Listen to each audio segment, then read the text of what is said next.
योगी आदित्यनाथ ने अचानक उत्तर प्रदेश में खोज ली दूसरी अयोध्या। अब यहां जलाए जाएंगे दिए, तपोभूमि को खोया हुआ गौरव लौटाएंगे योगी। दुनिया भर में अयोध्या के बाद अब गूंजेगा इस तीर्थ स्थल का नाम, जो था कभी अखिलेश के लिए लकी स्थान, उसे एक झटके में योगी ने बदल दिया। जिसके दर्शन के बिना अधूरी रह जाती है चार धाम की यात्रा, वहीं पहुंच गए योगी।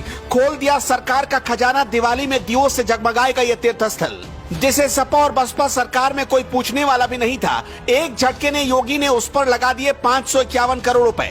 आप सबको ये बात बहुत अच्छे से तो पता है ही कि योगी आदित्यनाथ सनातन के बिखरे और धूमिल हो चुके तीर्थ स्थलों और पहचान को फिर से पॉलिश कर रहे हैं। ये सिर्फ संयोग नहीं है कि अयोध्या में भव्य और दिव्य राम मंदिर योगी आदित्यनाथ के दौर में बन रहा है, बल्कि जब कोर्ट का फैसला नहीं आया था उससे पहले से योगी आदित्यनाथ सरयू के घाटों पर लाखों लाख दियों से पूजा पाठ किया करते थे। लेकिन अब की बार योगी आदित्यनाथ उत्तर प्रदेश के उस धाम को रोशन करने का फैसला कर चुके हैं। इस धाम का नाम है नैमिषारण्य। अगर आपको नहीं पता कि नैमिषारण्य क्या है तो चलिए हम बताते हैं। कहा जाता है कि नैमिषारण्य वो स्थान है जहां पर ऋषि दधीची ने लोक कल्याण के लिए देवराज इंद्र को अपनी अस्थियां दान कर दी थी।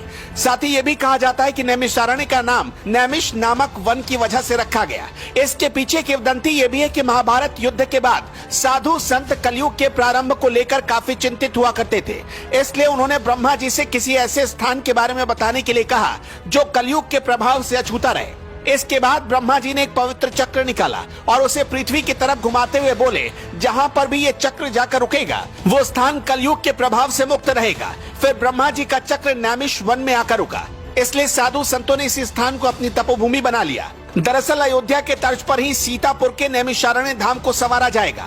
इस बात का ऐलान खुद मुख्यमंत्री योगी आदित्यनाथ ने किया। जिस तरह से अयोध्या को भव्य रूप दिया जा रहा है, ठीक उसी तर्ज पर अब नैमिषारण्य धाम को भी संवारा जाएगा।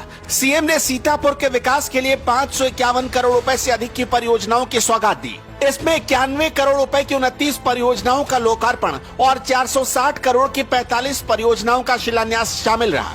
अभी तक इस तीर्थ स्थान को अपने राजनीतिक फायदे के लिए लोग इस्तेमाल करते थे, लेकिन मुख्यमंत्री योगी आदित्यनाथ ने इसे संवारने का बहुत बड़ा बीड़ा उठाया है। आपको याद होगा कि बीजेपी के अयोध्या पॉलिटिक्स के काउंटर के तौर पर समाजवादी पार्टी ने कभी यहीं से अपनी प्रशिक्षण शिविर यात्रा की शुरुआत की थी। यूपी में लोकसभा चुनाव को लेकर सपा ने सियासी बिसात नैमिषारण्य धाम में ही बिछाई थी। जून में समाजवादी पार्टी ने यहाँ 2 दिनों का प्रशिक्षण शिविर लगाया था। नैमिषारण्य धाम को अपने राजनीतिक फायदे के लिए सबने इस्तेमाल किया, लेकिन इस बार मुख्यमंत्री योगी आदित्यनाथ नैमिषारण्य धाम को अयोध्या की तर्ज पर संवारने जा रहे हैं। राजनीतिक पंडितों का मानना है कि अखिलेश यादव ने मुस्लिम परस्ती के तमगे से बाहर निकलने के लिए और बीजेपी के हार्ड हिंदुत्व से मुकाबला करने के लिए यहां से अपने मिशन की शुरुआत की थी, लेकिन अखिलेश यादव ने इसे सिर्फ अपनी राजनीतिक फायदे के लिए इस्तेमाल किया।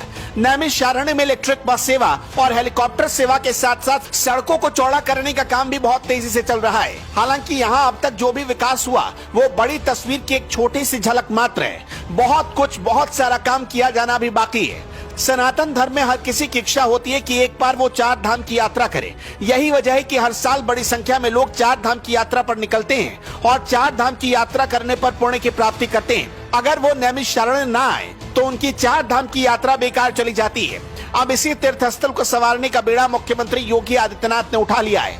योगी आदित्यनाथ के इस फैसले के बाद आप क्या सोचते हैं? अपनी राय हमें कॉमेंट बॉक्स में जरूर बताइए।